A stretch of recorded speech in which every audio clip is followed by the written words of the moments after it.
Velkommen til forfatterintervju med Vidar Skagen, som har tatt Skriveakademiets masterclass, og som har skrevet denne flotte dokumentarromanen med Nordstjernen som bumerke. Og det er en sterk bok om Vidar Skagens forfedre ved Helgelandskysten på 1800-tallet og litt ut på 1900-tallet, som jeg gleder meg til å presentere. Og Vidar, han sitter her i sofaen, så jeg skal snart presentere han. Jeg har bare veldig lyst til å lese baksideteksten, sånn at jeg skal få et lite innblikk i hva boka handler om. Og da tar jeg på meg lesebrillene mine, rett og slett. En vinterdag i januar 1901 drar Greger Nilsen ut fra Herøyholmen i en liten nordlandsbåt for å levere post til folket i Sandsundvær, et lite fiskevær langt ute i havet. Greger er sønn av Karen og Nils i Fagervika, småkårsfolk som er vant til å kjempe både mot naturkrefter, undertrykkelse og fattigdom. For slik er situasjonen for folk flest. Det er andre som sitter med makta og bestemmer. Timer senere blir Greger vitne til en katastrofe som skal komme til å prege øysamfunnet i generasjoner. Hele 34 mennesker dør i et forrykende uvær. Greger er blant dem som må frakte likene inn til Herøy kirke. Hvordan var det å bo og arbeide i et lite fiskevær på Helgelandskysten mot slutten av 1800-tallet? Hva levde folka, og hvordan kom de seg gjennom både indre og ytre stormer? Med Nordstjernen som bumerke er en sterk og helstøpt dokumentarroman om Vidar Skagens forfedre. Med denne boka reiser han et vakkert minnesmerke over kystfiskerne og deres harde kamp for tilværelsen. Og Vidar, han er oppvokst på Herøy, og han har tidligere arbeidet som daglig leder innen reiseliv og har vært ansatt ved flere folkehøyskoler i Norge. Dette er debutromanen. Velkommen hit. Takk skal du ha. Og gratulerer. Tusen takk. Hvordan er det å debutere som forfatter? Nå har ikke jeg sagt alderen, men sånn 60-70?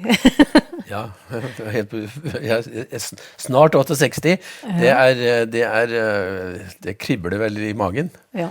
Det er vel som, jeg håper å si, hoppe etter Wirkola, men jeg tror det er å hoppe før både Wirkola og alt. Det er veldig spennende, ja. Og jeg er veldig spent på hvordan folk tar den imot da. Ja, for du har jo allerede sendt noen bøker, ja. Både hit og dit, og hva er liksom konklusjonen foreløpig? Nei, i dag så fikk jeg jo kanskje min største kritiker, det var broren min, en eldre bror av meg. Han hadde lest den, og han rapporterte om både tårer og stolthet over å være beslektet med sånne folk da. Og det var veldig hyggelig da. Ja. Og det er jo det å få fram historien og fortelle om fortiden. Hvorfor skrev du denne boka? Ja, grunnen til at jeg gjorde det var vel egentlig at jeg snakket litt høyt i et slektstreff og sa at dette her er jo, dette er jo noen folk som har levd et liv som er så interessant. Og disse er jo så interessante folk, og spennende folk, som har stått opp både for andre og for kommunen. At de fortjener å bli skrevet mer om enn det som var. Vi fant jo masse ting om dem da vi hadde det slektstreffet. Og da ble vi enige om at her måtte noen skrive, men det var ingen som ble enige om hvem som skulle skrive. Så det som skjedde, det var jo at jeg kom på en utstilling med Karl Erik Harr, her i nabolaget ditt. Ja. Og da for det er jo han som har laget... Ja, og da så jeg det bildet hang på veggen, og da sier jeg til kona mi at du, Anne-Kari, det er jo forfedrene mine som står der og roper til meg, så dette her bildet må jeg kjøpe. Og da kjøpte jeg det bildet, og så tenkte jeg, nei, jeg må jo bare skrive. Ikke sant, så det var slektstreffet, og det var dette flotte bildet til Karl Erik Harr. Ja, det ble sterkt når jeg så det. Ja, det er fantastisk. Ja, det er jo trena i bakgrunnen, og det er jo ikke så langt unna der som jeg kommer fra. Han har sikkert vært der også. Helt sikkert, ja. For det er jo en dokumentarroman, og det er jo sånn at da skrev boka i romans form, dramaturgi som en roman, men du bygger på virkelige hendelser. Og hvordan har det vært? For det er veldig mange som har lyst til å få det til, og det er ikke alle som får det til. Men hvordan har du klart å sette sammen denne boka? Ja, jeg gikk ikke kurs hos deg da. Så da lærte jeg jo litt om hvordan man skulle bygge plotte og rollefigurer og alt de tingene der. Så det var jo det var lærerikt, så det var en aha-opplevelse å få gå gjennom det. Og da var det jo bare å begynne å nøste. Men så var det jo korona, så jeg fikk jo ikke reist så mye. Men heldigvis i dag så er jo veldig mye elektronisk. Men her i kommune har ikke lagt inn sine ting elektronisk. De har det i kjelleren på kommunehuset. Og dit kom jo ikke akkurat da når det var på det verste, men jeg kom dit senere. Og da fikk jeg jo se i etterkant at det som jeg har liksom letet fram og funnet fram, det stemte ganske bra, og mine antagelser. Og jeg leste jo mye om lokalhistoriker Paul Solem sine skrifter. Og det er klart at der så jo også det sto mye i mellomlinjene. Og det som sto i mellom linjene, det at han for eksempel at jeg synes jo at de var ordentlige herrefjæringer, begge to, skrev han. Altså da sier han at her var det kanskje noen som ikke synes det. Ikke sant? Ja, og da kunne man spinne litt på det, og litt sånne ting fant jeg jo innimellom at han var en omstridt kar. Og når jeg har snakket med barnebarnet hans, så sier hun ene som noen og 90 år, som bor hjemme på Herøy, så sier hun at hun Hilda, hun var en snill dame. Verdens snilleste dame, sa hun. Ikke sant, for det er Greger og Hilda, som er dine oldeforeldre, som du skriver om. Så skriver du også om Nils og Karen, som er tippoldeforeldre og foreldre til Greger. Ikke sant? Så det du har da snakket med folk som lever i dag, som kunne fortelle ting, og du har sikkert hatt brev, kanskje? Ja, jeg har noe, men ikke veldig mye. Nei. Så jeg skulle gjerne hatt enda bedre tid og gått enda mer inn i det. Jeg fikk en sånn råd av en som er godt kjent, Kåre Hansen, at du må gå enda mer inn i dybden. Og så kan du nesten lage en historiebok, og da ser folk heller mer i den. Men tenk det skal være levende. Og det er det jeg tenkte jeg skulle si noe, for det synes jeg du var så flink til, for du dikter jo disse personene fram, og det er det som Edvard Hoem sier, som er et stort forbilde for meg, og sikkert for deg, når jeg skrev min dokumentarroman. Men det er noe med at du må dikte personene fram, for det kan være veldig ordentlig å lese historiebøker om fakta, men det å få til å liksom tegne personene og få de til å leve og snakke og føle og tenke, det er jo det som gjør at vi blir ordentlig kjent med dem. Og det synes jeg du har vært veldig flink til å få til. Ja, akkurat det er jo litt spennende at du sier, for det følte jeg jo noen ganger at når jeg satt og jobbet med dette, at det var jo nesten som å vekke folk opp ifra de døde. Jeg hadde en sånn følelse av at de levde rundt meg. Jeg så dem rundt omkring omtrent, altså, for de ble litt levende i fantasien, men også når jeg skrev. Og jeg ble jo nesten grepet selv når jeg satt og skrev litt om dem, for jeg tenkte at sånn må det ha vært. Sånn må de ha vært, og sånn må de ha tenkt. Men det er veldig vanskelig å sette seg helt i 100% når man ikke har levd i den tida. Men litt har man jo hørt, og litt har man jo oppfattet og sett hva som har skjedd, og hvordan folk har levd der ute. Ja, og så har du også vokst opp der, så du kjenner miljøet. Du vet hvordan det lukter der, og du vet hva du kan se, ikke sant? Du kjenner årstidene, alle disse tingene som gjør at det blir veldig levende, da. Så jeg tenkte vi skulle lese litt grann. Ja. Og da vi snakket jo litt, dette handler både om tippoldeforeldrene dine, Nils og Karen, som kom fra Drevja til Fagervika på 1860-tallet. Ja. Via Svinøy. Og så også om etterkommerne deres igjen, særlig oldefaren din Greger da, som var en hardhaus og stabeis, driftig og flink. Og jeg skal komme tilbake til han litt senere. Men og det handler jo om livet deres, oppturer og nedturer. Og så her er det en situasjon som jeg synes var interessant, for det er jo dette med å kjempe mot øvrigheter. Det var husmenn og fiskere, ikke sant? Og Nils, din tippoldefar, han fikk et brev fra presten, hvor han mente at han ikke oppførte seg som han skulle, for han hadde folk i huset og dans og lystighet. Hva var det sto? Han skulle slutte med åndslystighet og dans, og så ga han jo blaffen først. Og så fikk han et nytt brev. Kan vi ikke lese litt om hvordan han reagerte da? Det skulle jeg. Jeg tror han var det har vært artig å ha sett den personen og møtt den. Det har jeg ikke gjort, men jeg har prøvd å skape den. Sognepresten var jo da Peder Østby. Det var Østby, ja. Da Østby fikk øye på dem, sto han med seletøy i hendene. Han kikket forfjamset på Nils, som sto der i sin fulle høyde, med nevene knyttet. Jeg har fått brev ifra dere, og innkallelse til forlikskommisjon. Så dere har gått til lensmannen for å få hjelp mot en husmann. Presten skal vite at jeg selv er herre i mitt eget hus, og tar inn de jeg selv vil til å være gjester. Det spør jeg ikke presten om, og det har da heller ikke presten noe med. Nils måtte trekke pusten før han fortsatte. Og det at vi kommer sammen og spiller musikk og danser litt innimellom, det kan da ikke skade folk. Vi sliter og arbeider for føa, både sent og tidlig, og da er det godt for både sjel og legeme. Han Per Brukk på Nordfærøya har både innerste og andre boende, og der er det samlinger rett som det er. Er det han som er sur for at vi har fått strandrettighetene han hadde alene her før vi kom til Finnvika? Kan du fortelle meg om det er sånn, så skal jeg få fortalt han at han kan passe mer på seg selv, for han sprenger til presten og klager. Nils gjesper etter været. Når det gjelder pliktarbeid, så er både sønnen min og kona mi her til enhver tid. At jeg selv heller må dra på Jøssjo og fiske en og annen gang, det er for å holde liv i familien min. Det bør dere forstå. Presten sto en stund og så på ham rett inn i øya, før han tok et skritt nærmere.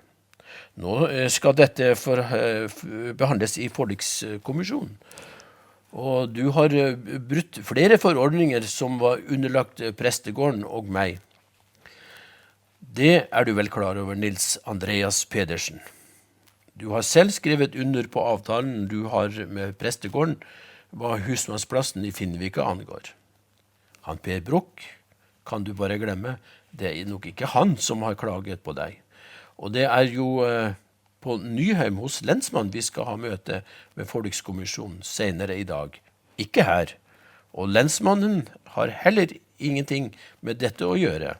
Vi skal bare møtes i stua hans. Du får ta med deg sønnen din og hjelpe de andre med å reparere grisehuset så lenge. Ja, men jeg vil jo bare få sagt at det jeg mener til dere før møtet. Og nå vet presten hva jeg står for og hvorfor, svarte Nils litt bryskt. Han snudde seg på hælene, tok med seg Greger til dem som holdt på å reparere grisehuset. Ja, Nils måtte betale en bot på 4 kroner og saksomkostninger på 4 kroner og 80 øre for ikke å ha prioritert pliktarbeidet tilstrekkelig på prestegården, og for å ha arrangert åndslystighet og dans på husmannsplassen. Om han anket dette til høyere instanser, kunne det bli en høyere bot, og det ville han ikke. 8 kroner og 80 øre var mer enn nok for ham å betale. Det beste var nok å få dette ut av verden og bli ferdig med hele saken. På vei hjem så rodde han rolig og satt og småpratet med seg selv. Men plutselig løftet han hodet og så rett på Greger. Du må aldri tro at noen er mer verdt enn deg her i verden. Veldig bra. Det var liksom en sånn situasjon som jeg kunne se for meg, den avmakten han Nils må ha følt overfor de som satt og bestemte. Hvordan var det egentlig å være husmann før i tida? Husmann ute ved kysten, fisker og bonde. De hadde jo pliktarbeid, vet du, og så hadde de jo disse små gårdene selv. Og Nils han var jo tømmermann, så han hadde jo masse andre ting, så han måtte jo rundt, og han var jo med og bygde både naust og brygger og hus rundt omkring. Han var jo også med og bygde prestegården, og var med og jobbet på prestegården, for de bygde nytt hus til presten, og det var han med på. Så det de tjente penger på, det var hos andre, så at på en måte for å få, så kunne de dyrke noe hos seg selv. Ja. Også dette som de arbeidet hos storfolka, det var for det de fikk lov å ha plassen. Og de ble ganske nøye på å passe, så de måtte nok levere, Ja, ikke sant. Hardt og strevsomt liv. Det var det. Det var jo mange flotte mannfolk du har skrevet opp, dyktige karer bakover i slekta, men jammen mange dyktige damer også. Ja. Ikke sant? Og du hadde jo både tippoldemor i Karen, og oldemora Hilda var jo også jordmødre, Ja. og hjalp til ved mange dramatiske situasjoner. Ja. Så jeg tenkte også en ting, at Hilda var kven. Hun kom ifra hvordan sier du det? Munjo. Munjo, ja, Munjo. i Nord-Finland. Og det ble et skjellsord, det å være kven. Kan ikke du si litt om det, hvordan det kan ha vært? Ja, altså jeg har jo prøvd å lese meg opp og prøvd å sette meg litt inn i det. Men det er klart at kven, de var jo faktisk de var under samer. Altså, samer, skulle ikke være noe, alle skulle fornorskes. Og når det skulle deres arbeid, så var det først nordmenn. Så hvis nordmenn tok jobben, og det ikke var mer igjen, så ble det ikke noe på samene. Hvis samene også tok jobben, så ble det ikke noe på kvenene. De kom helt nederst. Og de var ofte fattige. Mange av de var fiskere, men de var sterke. De var dyktige. De var dyktige til å bygge hus, båter, og det er jo en kultur, spesielt i Finnmark og Tana rundt der, hvor det viser seg at disse båtene som de har laget, det er en spesiell kvalitet på de, og også husbygginga var veldig bra. Hun kom jo fra fattigkår, hun Hilda, som var gift med Greger, og hadde en bror som kom ned til dem senere, hvor Greger anbefalte han til å kalle seg for, var det Johan Nilsen? Ja, det var faktisk presten. Var det presten, han skrev han inn ja. Når han gifta seg med ei dame der, så tok han Nilsen. For at ingen skulle vite at han var kven. Ja. Så det sier jo litt, da. Ja, da, så det kan ikke ha vært enkelt. Nei, det var nok ikke det. Og de ble jo faktisk mobba, altså barnebarna til Greger, som jeg har pratet med folk som bor her i nå. Han sa jo det, de ble jo faktisk mobba, spesielt da i en eldre dame. Kalte de for sameunger og litt sånn. Sier sitt, altså. Så, det er ikke lenge siden dette her, da. Nei, det er jo ikke det. Det her var jo på begynnelsen av 1900-tallet. Ja. Jeg tenkte at vi kunne lese litt fra bakgrunnen til Hilda, fordi det sier litt grann om hvordan fattigdommen virka på folk. Du skylder det veldig godt, for det er vanskelig for oss å se for oss egentlig hvor stakkarslig det egentlig var for enkelte, og sykdommer og lite mat. Så jeg tenkte at vi kunne lese litt om Hildas bakgrunn, for de kom jo fra Finland først til Tana, ikke sant? Ja.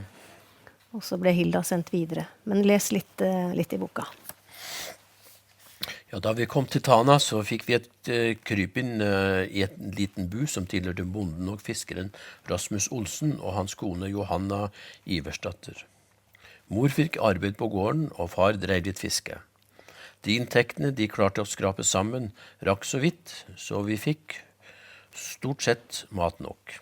Men noen ganger så gikk vi sultne til sengs.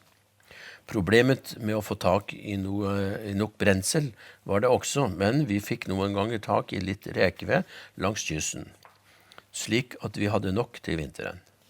Men livet gikk sin gang, og vi hadde ikke vært lenge i Tana før Johan og jeg fikk en bror som het Karl Anders.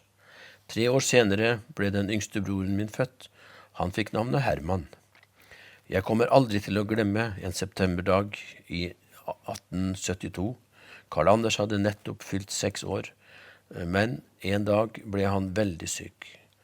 Han hadde skyhøy feber og lå og skalv så hele kroppen ristet. Men plutselig ble han stille og lå helt urørlig i sengen. Foreldrene mine var utrøstelige, men det var likevel arbeid som måtte gjøres. Mor var sliten, men jobbet så mye som hun maktet. Hun var nemlig også syk. Hun hadde tæring. Hun håpet at hun skulle få oppleve å flytte til Nesseby, der far hadde fått kjøpt et fraflyttet stue og uthus.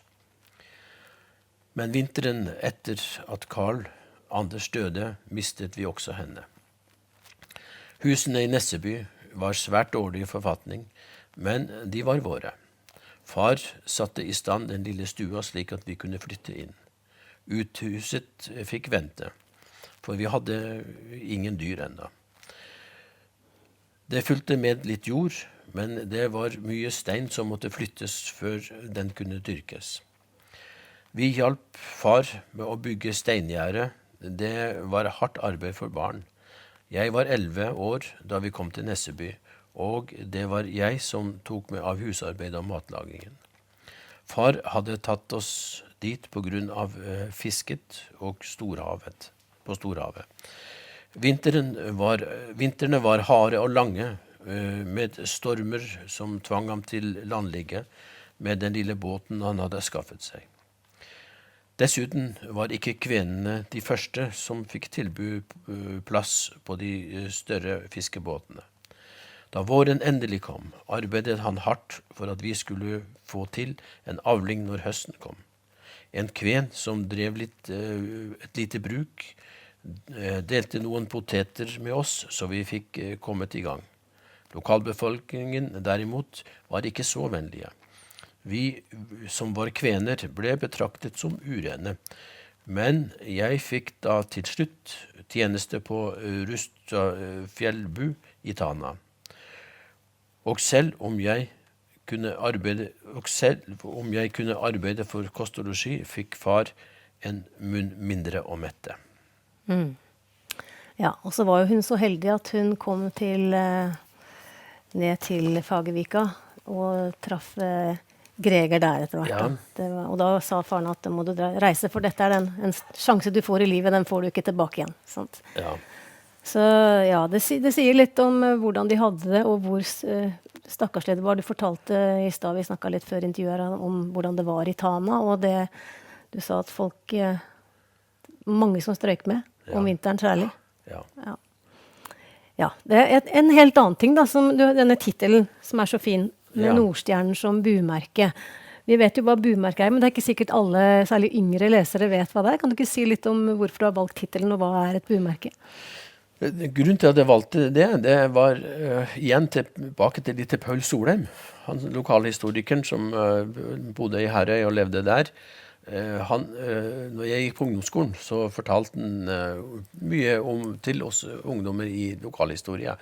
Og så når han kom til Greger i Fagervika, da snakket han om Greger, og da var det nesten som han fikk tårer i øya.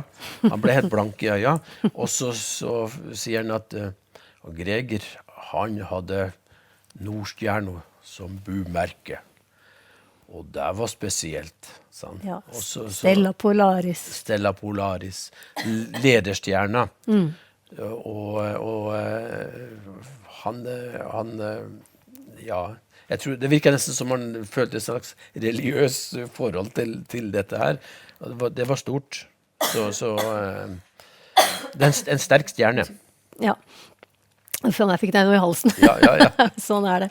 Men i alle fall så det jo den å vise vei gjennom livet. Så det veldig sterk bumerke. Kanskje vi skal vise fram dette bumerket til Greger. Og samene jo veldig opptatt av Nordstjerna. For klart på vidda så de jo Nordstjerna, og da kunne de orientere seg etter det. Også fiskerne og sjøfolka. Så Nordstjernen viktig. Ja, veldig viktig og symbolsk bumerke. Så bra. Og han Greger, han jo en veldig tøff kar. Han har sine gode sider, og han har sine litt mindre gode sider, så det det for oss alle sammen. Og de får du fram veldig godt, tegner et fint bilde, synes jeg, av oldefaren din. Du kaller han et sted en stabeis med maur i rumpa. Det kunne nesten vært meg.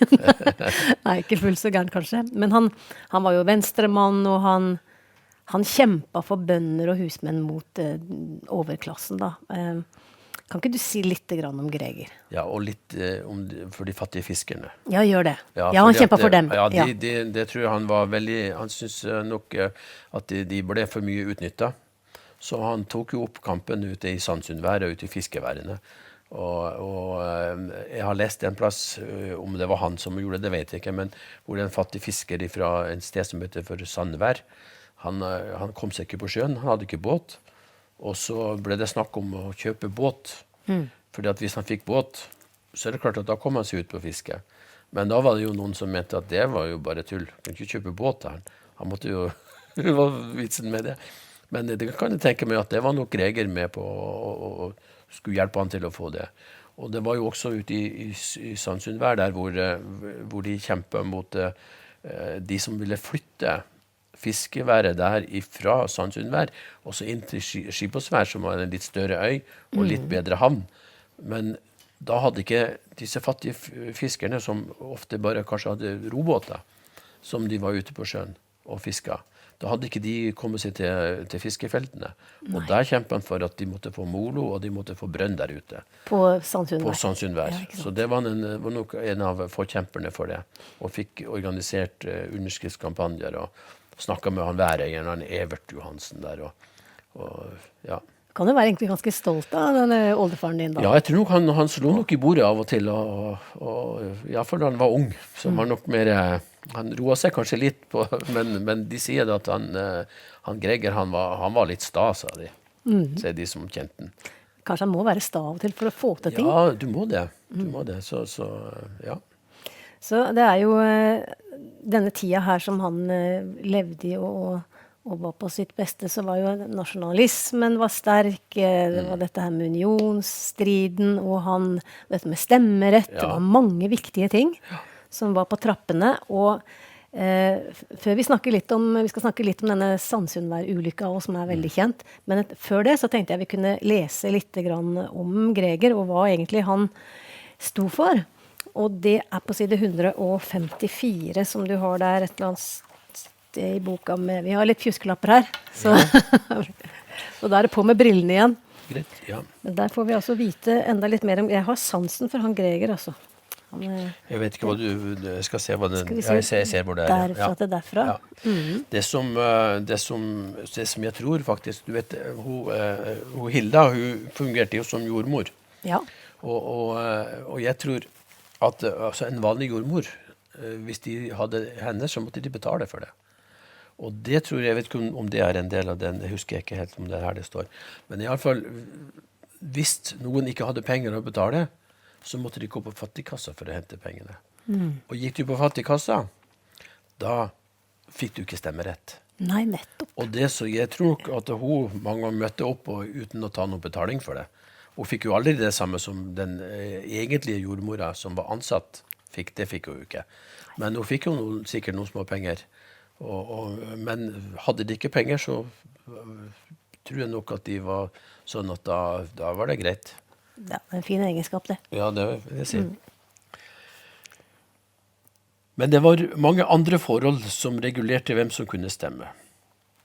Har du fått støtte fra fattigkassa? Ja, der står det. Ja, der står det.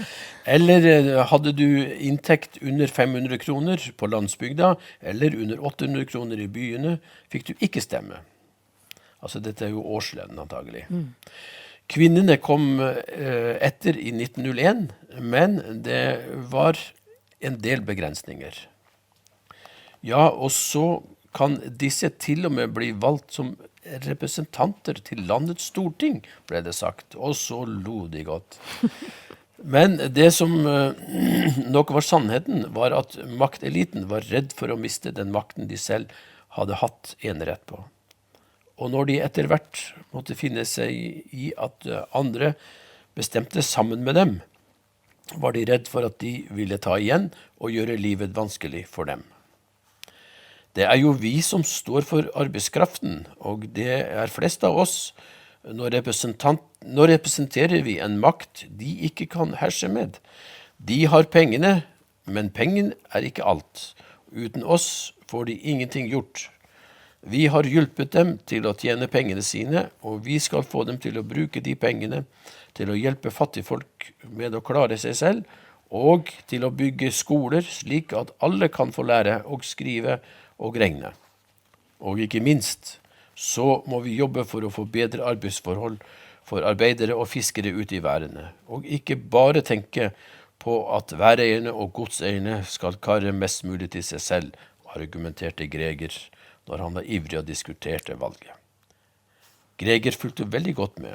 Han hadde aldri lest så mye som han gjorde i disse dager. Han var godt opplest og hadde satt seg inn i endringer rundt om i Europa.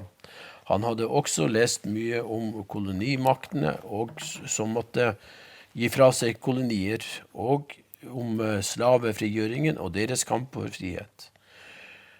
Så når han la ut om dette, var det flere som falt av lasset.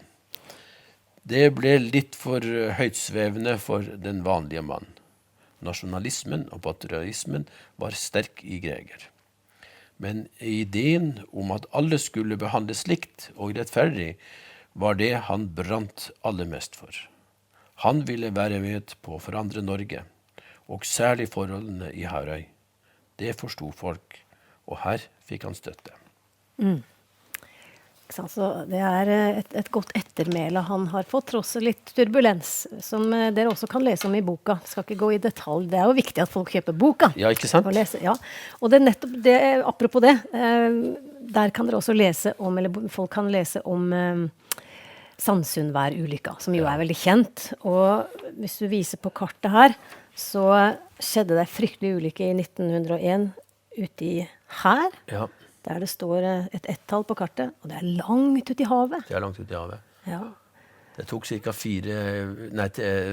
3 timer å seile ut med en liten nordlandsbåt. Han var jo innom flere andre plasser. For han hadde postrute. Han var postrute der i 12 år, han. Ja, ikke sant.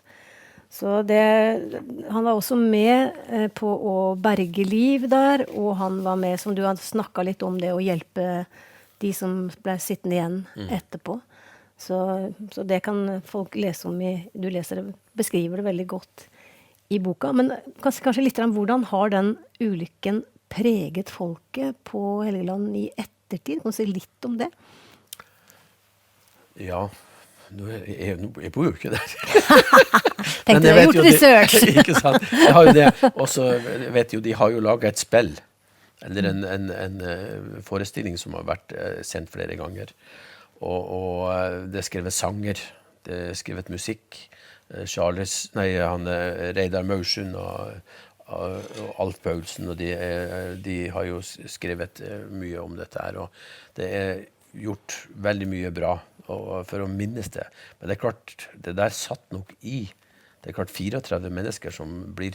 De var jo ikke i båtene, de var jo på land, så de blir jo vasket ned av skjæra. Og hus og brygger og alt, så de sier jo det at det var jo ikke det at de drukna, men de ble jo nesten slått i hjel av alle tømre og alt.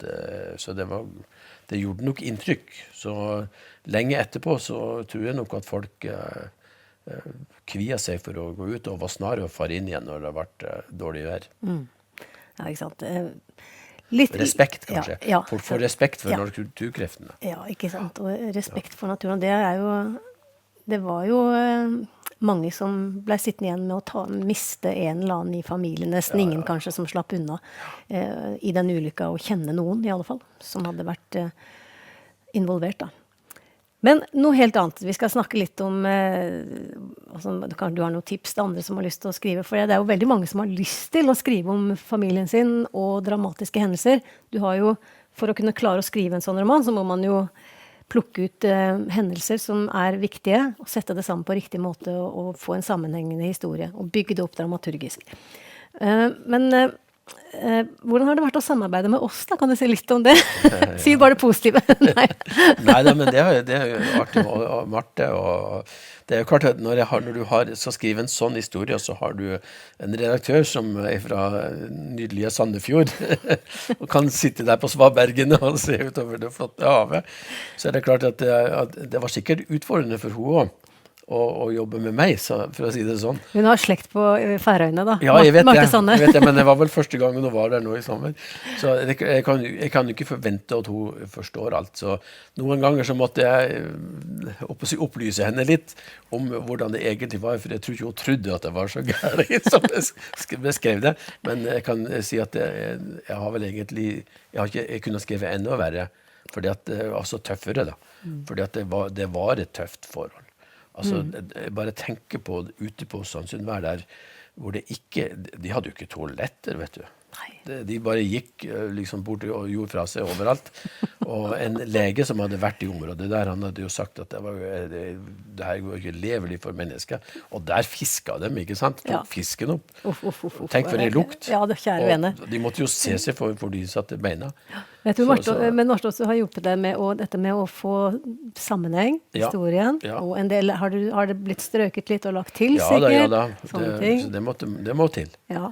Ja. Neida, jeg vet i hvert fall at du Man har, må spisse det, og det er klart Ja. at det, ja, og så har du takket henne i forordet, Marte Sandnes, Ja. og det er veldig hyggelig da. Jeg vet hun satt veldig pris på det. ja, men det er hyggelig. Og så har jo Sven Orvik jobbet Ja. med boka, og du har dette flotte forsidebildet som vi har snakket om. Og det er jo, men nå er det jo en prosess. Det er en ting er å produsere boka og lage den, men så skal vi selge den. Og hvilke planer har du nå fremover? Det første som skal skje nå, det er at i morgen så reiser jeg til Helgeland. Og til Herøy og Sandnessjøen og Mosjøen og Dønna.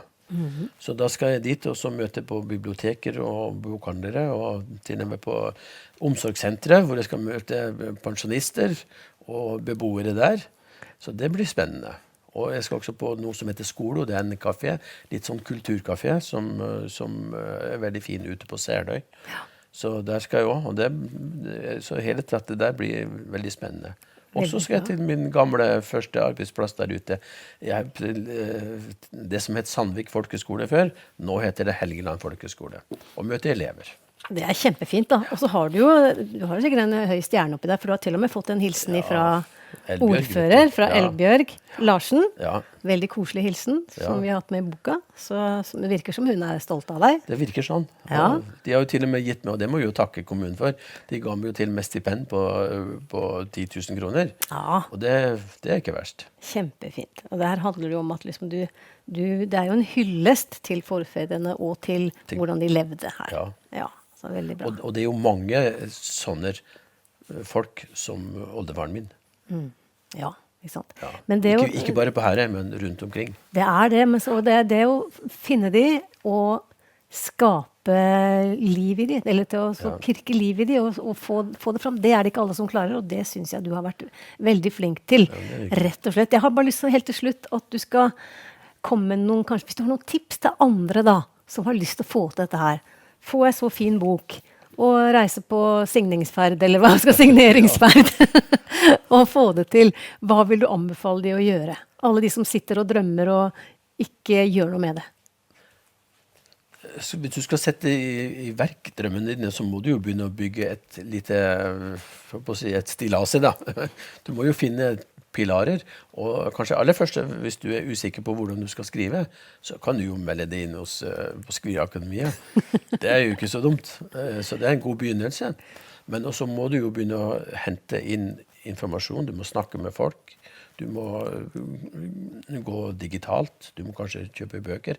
Jeg leste veldig mye, både Olav Duun og Roy Jacobsen og Hoem da, og andre, som jeg leste for å få inn noe av det som var, og leste det var av Paul Solheim. Så lokalhistorie, Kåre Hansen sin bok om kommunens historie, veldig viktig, og lokalhistorie rundt omkring. Sånn at jeg hadde et fundament å gå videre på, og så kjente jeg jo på, dette her er noe. Her er det noe. Veldig, veldig bra. Det var hyggelig at du kom. Jeg ønsker deg lykke til med salget, og så håper jeg mange har lyst til å kjøpe boka di. Det bør de gjøre. Så lykke til videre.